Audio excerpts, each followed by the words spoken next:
2 tahun berlalu, aku mulai menata hidupku.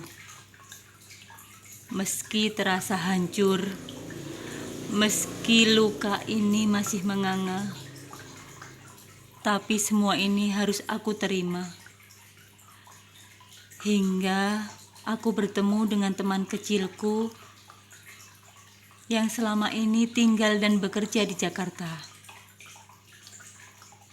Dari kecil, dia pindah ke Jakarta. Budiku yang mempertemukan kami waktu dia pulang kampung. Nama laki-laki itu adalah Iwan. Budiku bilang kepada dia, "Nana, masih ingatkah kamu? Dia sekarang janda tanpa anak. Bertemulah dengan dia dan sembuhkan luka hatinya." Itu perkataan Bude pada Iwan. Dan Iwan pun setuju. Akhirnya kami bertemu juga setelah bertahun-tahun lamanya tidak berjumpa. Dia masih Iwan yang dulu, dengan sikap santun, dengan senyum manisnya. Tapi aku malu karena statusku seorang janda. Tapi ternyata Iwan sudah mengetahui semuanya. Budeku cerita semua tanpa ada yang ditutupi. Aku bahagia bertemu dengan Iwan. Dan di pertemuan yang kedua,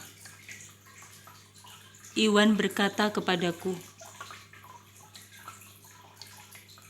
"Menikahlah denganku. Aku tidak punya harta, tapi aku akan berusaha membahagiakanmu." Air mataku deras meluncur ke pipi. Tapi kali ini, air mata yang keluar adalah air mata kebahagiaan. Aku tidak percaya Iwan mau menerimaku apa adanya. Dia teman kecilku yang dulu. Kami saling suka. Dia cinta monyetku kala itu. Dan Allah mendatangkan dia di saat yang tepat.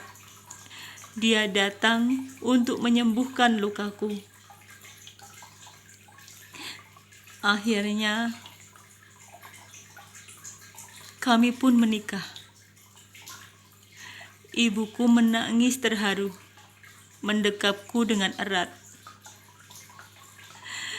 Ibu sangat bahagia.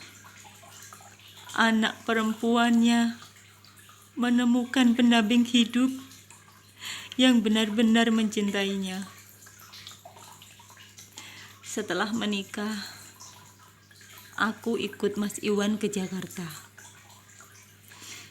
Dia laki-laki yang bertanggung jawab dan sangat menyayangiku. Di Jakarta, kami mengontrak rumah kecil. Tapi kami berdua sangat bahagia. Hingga 1 tahun pun berlalu. Kejadian sama terulang kembali. Aku belum hamil juga. Aku sedih. Aku takut Mas Iwan akan menceraikanku seperti Mas Tono waktu itu. Mas Iwan selalu menemaniku periksa rutin. Hingga suatu hari dokter bilang ada masalah dengan rahimku. Aku lemas. Aku tak punya tenaga lagi untuk mendengarnya. Hatiku sangat hancur untuk kedua kalinya. Aku sedih, aku bingung. Tapi kala itu Mas Iwan bilang kepadaku kalau dia menikahiku karena dia mencintaiku. Dia tidak peduli kami akan punya anak ataupun tidak. Aku menangis haru, memeluknya erat. Terima kasih Mas Iwan atas ketulusan cintamu padaku. Hari-hari kami lalui tanpa suara tangis bayi. Tapi Mas Iwan tidak pernah menyinggung tentang semua itu. 3 tahun pernikahan kami pun berlalu. Dan tanpa kami sadari, aku hamil. 2 garis itu terlihat jelas ketika aku tes pack. Aku sungguh tak percaya. Aku menangis. Mas Iwan memelukku. Kami sujud syukur kepada Tuhan.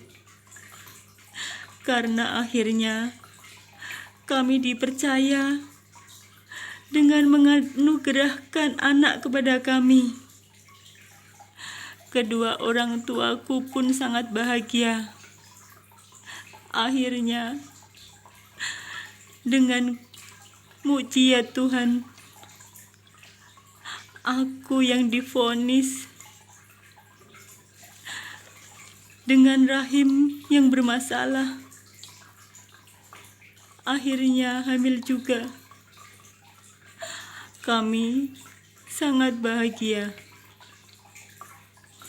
Hari-hari kami lalui dengan sukacita. Hingga 9 bulan pun berlalu. Dan aku melahirkan bayi perempuan yang mungil dan cantik. Kami semua berpelukan. Terima kasih Tuhan. Terima kasih Mas Iwan. Terima kasih Ibu. Terima kasih untuk semuanya. Akan aku jaga anak ini dengan baik.